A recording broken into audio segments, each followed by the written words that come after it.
নমস্কার বন্ধুরা, welcome to হুদাতি sports. হারের অন্ধকার থেকে কোনোভাবেই মুক্তির দেখা পাচ্ছে না মোহামেডান। বেঙ্গালুরু জামশেদপুরের পর এবার হারতে হলো পাঞ্জাবের বিরুদ্ধে। শুক্রবার রাতে পাঞ্জাবের কাছে 2-0 গোলে হেরে সাদা কালো ব্রিগেডের অবস্থা আরও বেরঙিন। পাঞ্জাবের হয়ে গোল করেন লুকা মাইচেন ও ফিলিপ। দিল্লি স্টেডিয়াম থেকে জয় নিয়েই মাঠ ছাড়তে পারত মোহামেডান। একাধিক গোলের সুযোগ এসেছিল মোহামেডানের কাছে, কিন্তু ফাঙ্কা ফানাইরা যে হারে গোল মিস করলেন তাতে ম্যাচের ভাগ্য পায় এক প্রকার নিশ্চিত হয়েই যায়। অন্যদিকে আইএসএলে দুরন্ত ছন্দে রয়েছে মোহনবাগান, শেষ 6 ম্যাচ অপরাজিত। তবে নর্থ ইস্ট ইউনাইটেডের বিরুদ্ধে নতুন করে দল সাজাতে হবে কোচ মলিনাকে, কারণ ডিফেন্সের দুই প্রধান ভরসা সুভাশিস এবং আলবার্তোকে পাবেন না মলিনা, যার ফলে লিগে 11টা গোল করা আলাদিন আজাইরিকে আটকানো ভীষণ চ্যালেঞ্জ হতে চলেছে মোহনবাগানের কাছে। তাই ডিফেন্সকে শক্তিশালী করার ওপর বাড়তি নজর দিচ্ছেন সবুজ মেরুন কোচ। ডিফেন্সে টম আলডারের সঙ্গী হবেন সম্ভবত দিব্যেন্দু বিশ্বাস।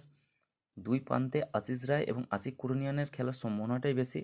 আক্রমণে ম্যাকলারেনের সঙ্গে গ্রেগ স্টুয়ার্ট থাকবেন। যেহেতু রক্ষণে একজন বিদেশি নেই, তাই নর্থ ইস্ট ম্যাচে পেট্টাতোসও শুরু থেকে খেলতে পারেন, অথবা ম্যাকলারেনের পাশে জেসন কামিন্সকেও জুড়ে দিতে পারেন মলিনা। আশিক কুরুনিয়ান সাধারণত বাঁ দিকের উইংয়ে খেলেন, কিন্তু লিস্টন ফর্মে থাকায় এ মরশুমে নিয়মিত খেলার সুযোগ পাচ্ছেন না।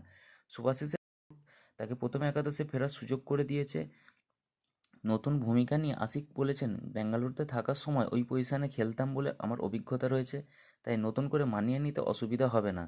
তবে ব্যক্তিগতভাবে আমি স্ট্রাইকার হিসেবে খেলতেই পছন্দ করি।